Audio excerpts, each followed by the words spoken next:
तर H1B व्हिसाच्या वाढीव शुल्कावरून आता काँग्रेसने पंतप्रधान नरेंद्र मोदी यांना लक्ष केलंय। भारताला खूप दुबळा पंतप्रधान मिळाला अशी टीका राहुल गांधींनी केली आहे। तर मोदींच्या वाढदिवसाचं भारतीयांना रिटर्न गिफ्ट मिळाल्याचा टोला मल्लिकार्जुन खरगे यांनी लगावलाय।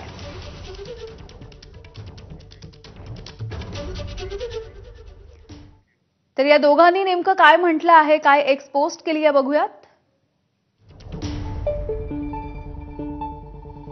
राहुल गांधी म्हणतात की भारताला दुबळा पंतप्रधान मिळालाय।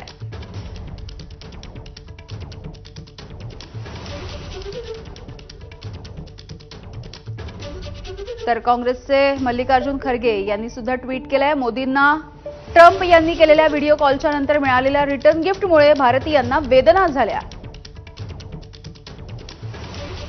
तुमच्या अब की बार ट्रम्प सरकारकडून तुम्हाला वाढदिवसाचं रिटर्न गिफ्ट मिळालंय। शुल्क वर्षाला $1,00,000 केल्याचा भारतीयांना जबर फटका बसेल। H1B व्हिसा धारकांपैकी 70% हे भारतीय आहेत।